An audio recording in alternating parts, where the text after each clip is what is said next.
Hello welcome dear students. Rolling motion से एक concept discuss करते हैं जो आपका थ्योरी ऑफ मशीन और इंजीनियरिंग मैकेनिक्स दोनों सब्जेक्ट से ही रिलेट करेगा, जो आपको रिटर्न एग्जाम के साथ साथ में जो पीएसयू के इंटरव्यूज हैं उनके अंदर भी हेल्प करेगा। तो सबसे पहले प्रॉब्लम को समझते हैं, उसके बाद में जो है कॉन्सेप्ट की अंडरस्टैंडिंग लेंगे। तो प्रॉब्लम है कि in a pure rolling the net relative motion of lowermost point of rolling object is zero. Therefore, the centripetal acceleration relative to that point is zero because the net velocity is zero. Then how the lowermost point changes its position if it has no velocity and no acceleration? But we know that wheel rotates continuously. तो सबसे पहले problem को समझते हैं, उसके बाद में concept discuss करेंगे। तो एक व्हील है जो रोटेट कर रहा है और मोशन है आपका प्योर रोलिंग मोशन है। प्योर रोलिंग मोशन है।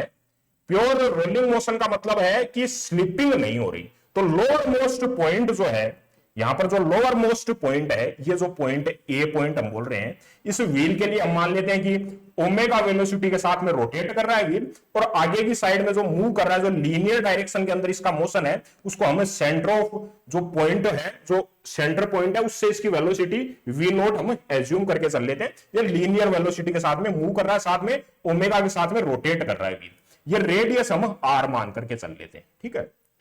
ये लोअर मोस्ट पॉइंट ए है। इसके लिए प्रॉब्लम में बोला है कि यहां पर कोई भी स्लिपिंग नहीं हो रही। प्योर रोलिंग का मतलब क्या होता है? प्योर रोलिंग, अगर मोशन प्योर रोलिंग है, दैट मींस यहां पर कोई रिलेटिव वेलोसिटी एग्जिस्ट नहीं करती। रिलेटिव वेलोसिटी एग्जिस्ट नहीं करती, दैट मींस ये पॉइंट ए है, इसकी वेलोसिटी जीरो है। That is no slipping. No slipping, कोई भी स्लिपिंग नहीं है। अगर स्लिपिंग नहीं है, that means pure rolling motion है, तो हम बोल सकते हैं velocity at point A is equals to zero.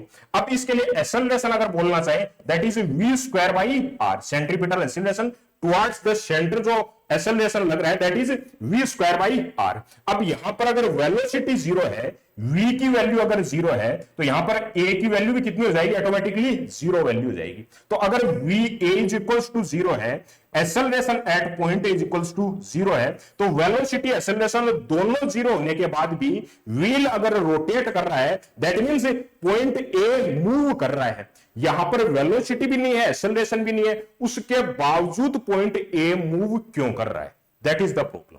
I hope आपको अंडरस्टैंडिंग मिली होगी कि पॉइंट ए है, प्योर रोलिंग है, व्हील प्योर रोलिंग कर रहा है, कोई स्लिपिंग नहीं है, that means relative velocity exist नहीं कर रही है। इसका मतलब v is equals to zero. Acceleration हम बोलकर चलते हैं v square by R, that is zero.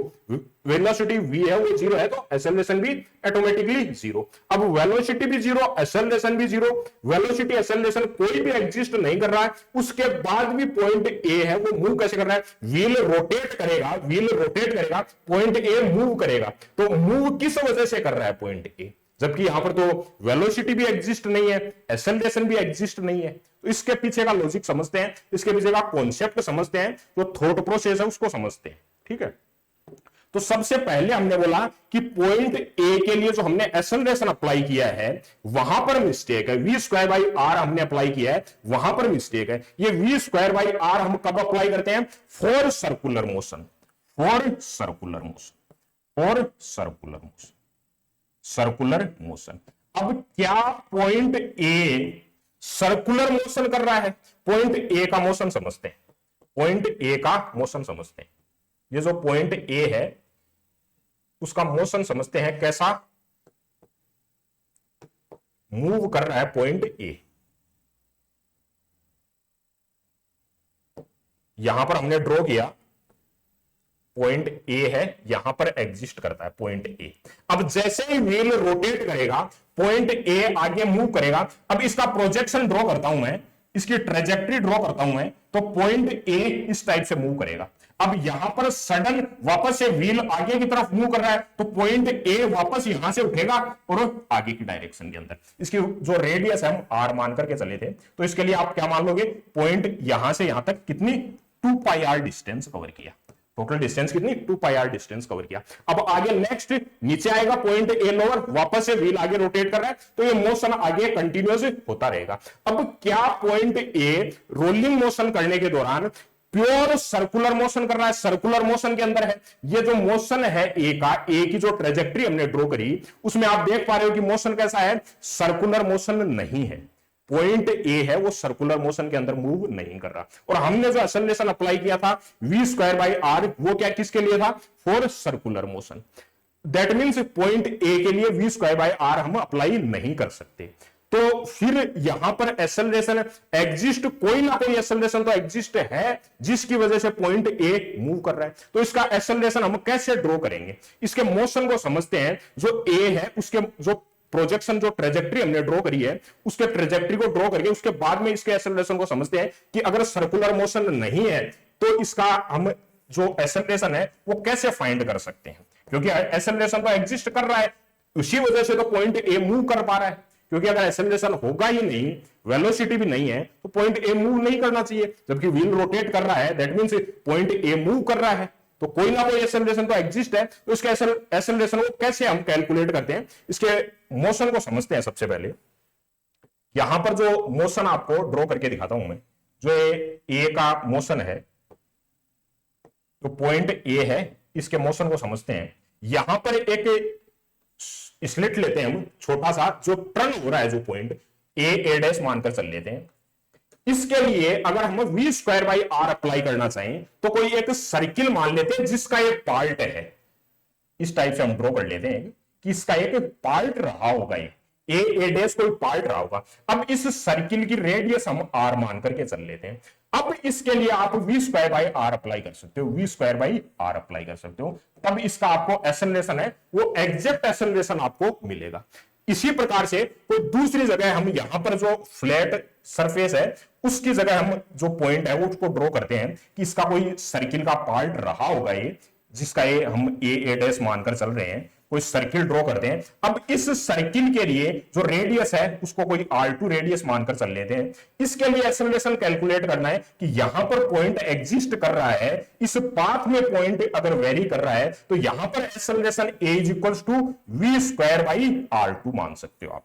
इस प्रकार से आप एक्सेलरेशन की वैल्यू कैलकुलेट कर सकते हो। अब हमारे पास में जो पॉइंट ए मूव कर रहा है, जिसके लिए हम बोल रहे हैं, यहां पर आप पॉइंट देखो, ये जो पॉइंट ए यहां पर है, ये एकदम से जो यहां पर शार्पली जो है वापस से अपलिफ्ट कर रहा है ऊपर की साइड के अंदर।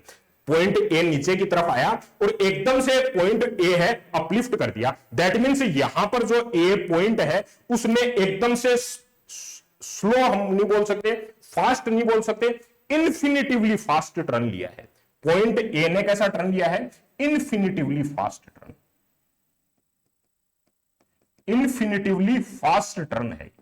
ये स्लो नहीं है, ये फास्ट नहीं है, एकदम से हाइक कर दिया। पॉइंट ए पॉइंट है, यहां से पॉइंट ए इस पॉइंट को टच करने के बाद में एकदम उसी पॉइंट पर वापस से उठ गया। दैट मींस इन्फिनिटिवली फास्ट टर्न है। अब इन्फिनिटिवली फास्ट टर्न के लिए आर की वैल्यू कितनी हो जाएगी, अप्रोक्सीमेट फ्लैट सरफेस है, अब मानकर चलते हैं, तो आर की वैल्यू है, तो उसके लिए आर की वैल्यू आपके पास में 0 हो जाएगी वैल्यू। अब हम इसको अप्लाई करते हैं वापस से, a = v²/r। यहां पर v की वैल्यू भी 0 है, r की वैल्यू भी 0 है, दैट टाइम 0/0, a की वैल्यू 0/0। अब 0/0 का कोई भी वैल्यू आ सकता है, जो सुटेबल वैल्यू है वो आ सकता है, क्योंकि a 0/0 है, वो इनडिटर्मिनेंट फॉर्म है, उसकी वैल्यू कुछ भी हो सकती है। अब वो कुछ भी वैल्यू हो सकती है, दैट मींस यहां पर वो एक्सेलरेशन की वैल्यू एग्जिस्ट करती है, जिसको हम 0/0 मानकर चल रहे हैं, वही एक्सेलरेशन है जो यहां पॉइंट ए पर एग्जिस्ट कर रहा है, जिसकी वजह से पॉइंट ए मूव कर रहा है। अब यहां पर एक्सेलरेशन की वैल्यू कैलकुलेट कैसे करेंगे, इस 0/0 की जो वैल्यू है उसको कैलकुलेट कैसे करेंगे, उसको कैलकुलेट कैसे करेंगे, तो समझना, ये 0/0 है, हमने एक्सेलरेशन की वैल्यू बोली, a = v²/r।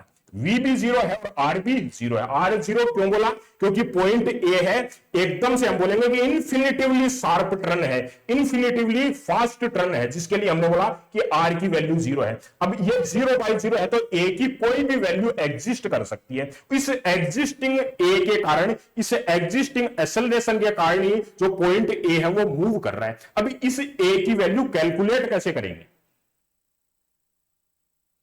इस ए की वैल्यू जो एक्सेलरेशन यहां पर एग्जिस्ट कर रहा है उसके लिए हम फ्रेम ऑफ रेफरेंस को चेंज करते हैं। Change frame of reference, frame of reference, frame of reference. Reference frame को आप चेंज करोगे, फ्रेम ऑफ रेफरेंस को अगर आप चेंज करोगे दैट टाइम आप देख सकते हो कि जो एक्सेलरेशन ए है वो कैसे एग्जिस्ट कर रहा है। एक्सेलरेशन ए की वैल्यू हम फाइंड कर सकते हैं। फ्रेम ऑफ रेफरेंस का मतलब क्या है कि अगर मान लो आप ट्रेन के अंदर बैठे हो और ट्रेन पर्टिकुलर वेलोसिटी के साथ में मूव कर रही है, तो आपके पास में कोई भी अनदर पर्सन बैठा हुआ है तो आपको लगेगा कि उसकी वेलोसिटी क्या है, उसकी वेलोसिटी 0 है। आपने फ्रेम ऑफ रेफरेंस क्या माना, उस ट्रेन के अंदर आपने एक्स वाई जेड कोऑर्डिनेट माने।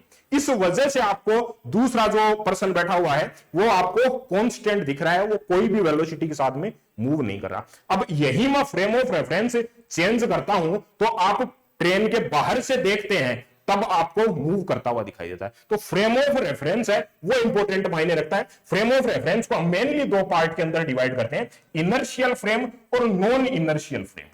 नॉन इनर्शियल आपने पढ़ा भी होगा, non inertial frame, non inertial frame. Inertial frame कौन सी, जहां पर नेट फोर्स की वैल्यू 0 होती है। नेट फोर्स की 0 वैल्यू होने का मतलब यहां पर जो चेंज इन वेलोसिटी है वो एग्जिस्ट नहीं करता। वेलोसिटी अगर पार्टिकल कोई भी है वो अगर रुका हुआ है तो वो रुका ही रहेगा। जो इनर्शियल लॉ बोलते हैं हम, फर्स्ट लॉ ऑफ जो मोशन है वो एप्लीकेबल होता है इनर्शियल फोर्स के लिए। तो एफ नेट की वैल्यू 0 होती है, यहां पर एक्सेलरेशन एग्जिस्ट नहीं करेगा। अगर पर्टिकुलर वेलोसिटी के साथ में पार्टिकल मूव कर रहा है तो उसी वेलोसिटी के साथ में मूव करता रहेगा। जो न्यूटन का फर्स्ट लॉ है, लॉ ऑफ मोशन बोलते हैं, इनर्शिया का लॉ है, वो एप्लीकेबल होता है। That frames are called as inertial frame. तो हम बोल सकते हैं कि जो इनर्शिया लॉ ऑफ इनर्शिया है, लॉ ऑफ मोशन है, इनर्शिया लॉ है, वो एप्लीकेबल होता है। Newton's first law applicable, Newton's first law applicable, first law applicable. और जो नॉन इनर्शियल फ्रेम है उनमें न्यूटन्स का लॉ एप्लीकेबल नहीं होता है, नॉट एप्लीकेबल।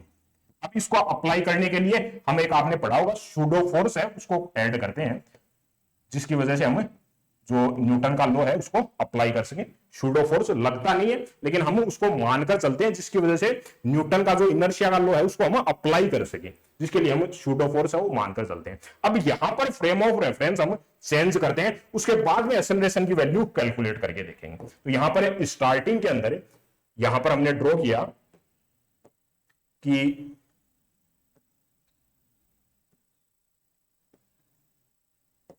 जो व्हील है वो पर्टिकुलर वेलोसिटी यहां वी नोट के साथ में, सेंटर ऑफ मास है वो वी नोट वेलोसिटी के साथ में मूव कर रहा है और ओमेगा इसका रोटेशन है और ये पॉइंट ए है। अब मैं दूसरा फ्रेम लेता हूं, जो फ्रेम जो V naught velocity, constant V naught velocity, ये सेंटर ऑफ मास जो कांस्टेंट वेलोसिटी के साथ में मूव कर रहा है, इसके रेस्पेक्ट में मैं वी नोट वेलोसिटी, हमारा जो फ्रेम है वो भी वी नोट वेलोसिटी के साथ में मूव कर रहा है।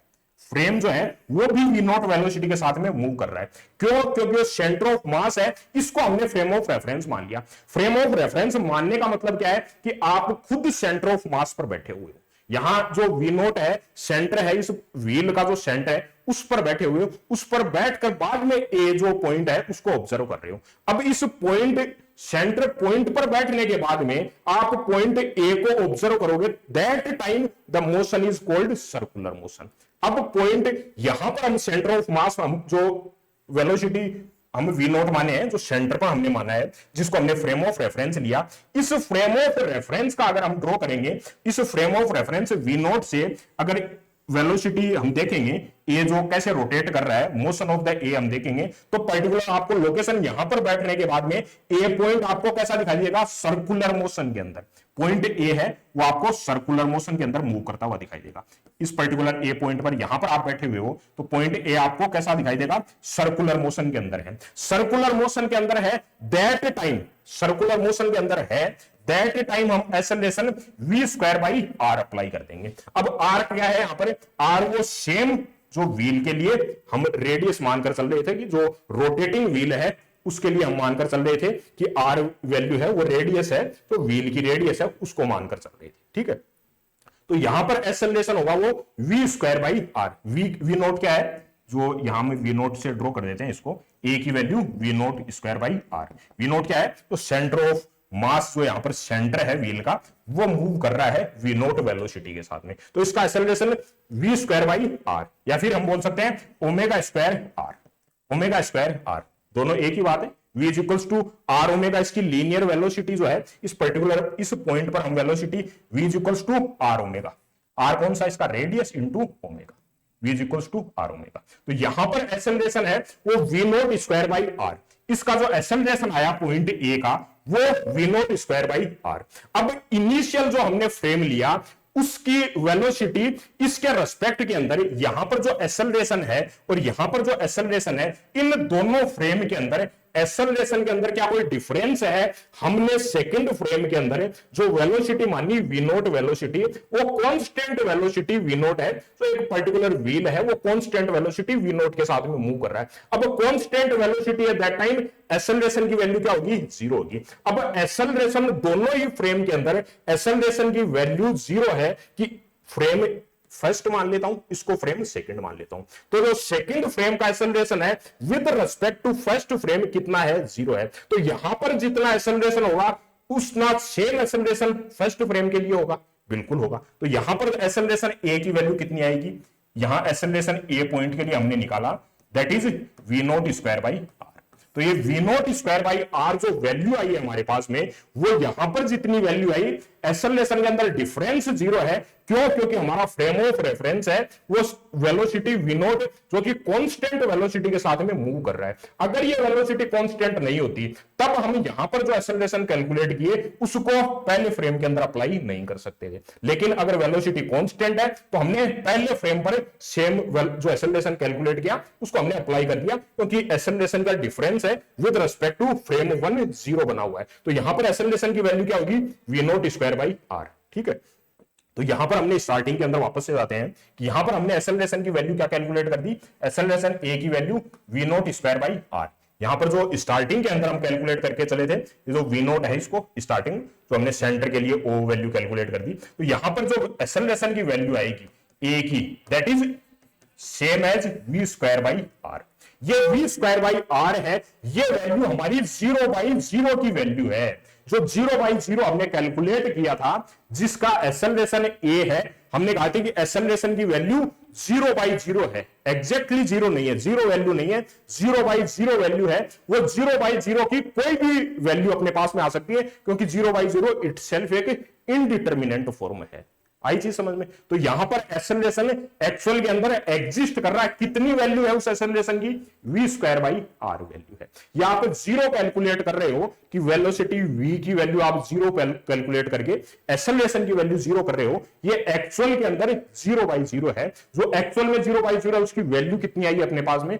v square by are value आई है। तो एक्चुअल के अंदर v square by are value की वजह से ही ये पॉइंट ए है वो सर्कुलर मोशन के अंदर, नेक्स्ट जो हम बोल रहे हैं कि अगर frame of reference v not लेते हो तब आपको सर्कुलर दिखाई देगा, अदरवाइज आपको पैराबोलिक मोशन के अंदर मूव करता हुआ दिखाई देगा। तो ये जो रीजन है इस एक्सेलरेशन की वजह से पार्टिकल ए है वो पॉइंट ए यहां पर हम एग्जिस्ट बता रहे हैं कि कोई भी particular point A, lower most point A है, वो मूव कर पा रहा है। किसकी वजह से? इस एग्जिस्टिंग एक्सेलरेशन की वजह से।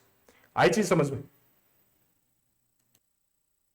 तो जो फ्रेम ऑफ रेफरेंस है वो इंपॉर्टेंट रोल प्ले करता है। जैसे मैं आपको एक और एग्जांपल देता हूं, जैसे हम जो इनर्शिया फोर्स पढ़ते हैं, न्यूटन का जो फर्स्ट लॉ पढ़ते हैं, जिसके लिए लॉ ऑफ इनर्शिया के लिए हम बोलते हैं कि आप बस में बैठे हुए हो, उसके बाद में जस्ट ब्रेक लगता है तो बॉडी आगे की तरफ आपकी इंक्लाइंड होती है। किस वजह से? क्योंकि इनर्शिया आप सिंपल पढ़ते हो कि भाई इनर्शिया के अंदर है तो जैसा है वैसी बनी रहना चाहती है। लेकिन आपको फ्रेम ऑफ रेफरेंस इस टाइम पर अगर बस का ही फ्रेम ऑफ रेफरेंस ले तो बस के अंदर बैठे हुए हैं और ब्रेक अप्लाई हुआ है, दैट टाइम अगर हम फ्रेम ऑफ रेफरेंस बस का ही ले तो यहां पर एग्जिस्टिंग फोर्स जो है वो कहां से आया, जिसकी वजह से जो आपको मोशन है वो आगे की साइड के अंदर मोशन मिला, वो आप एक्सेलरेशन सूडो फोर्स उसके अंदर ऐड करके चलते हो। क्यों? क्योंकि वो नॉन इनर्शियल फ्रेम है। अगर इसको आप बस के बाहर से देखेंगे, फ्रेम ऑफ रेफरेंस बस के बाहर लेंगे, दैट टाइम आपको फोर्स है वो अप्लाइड फोर्स आपको लगेगा क्योंकि चेंज इन वेलोसिटी हुई है। लेकिन बस के अंदर बैठे बैठे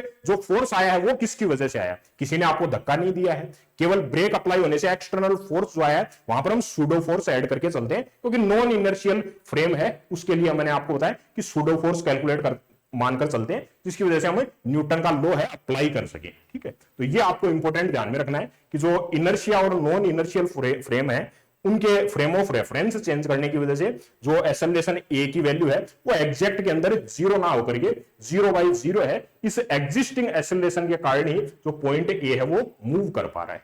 तो आई होप आपको बेटर अंडरस्टैंडिंग मिली होगी कॉन्सेप्ट की कि किस वजह से जो एग्जिस्टिंग एक्सेलरेशन ए है, जिस वजह से पॉइंट ए मूव कर पा रहा है, जिसके लिए हम बोल रहे हैं कि नो स्लिपिंग के टाइम पर लोअर मोस्ट पॉइंट है जिसकी वेलोसिटी 0 होती है। आई होप आपको इसके बारे में बेटर अंडरस्टैंडिंग मिली होगी। आगे नेक्स्ट सेशन के अंदर मिलते हैं किसी बेहतरीन कॉन्सेप्ट के साथ में। Okay, thank you dear.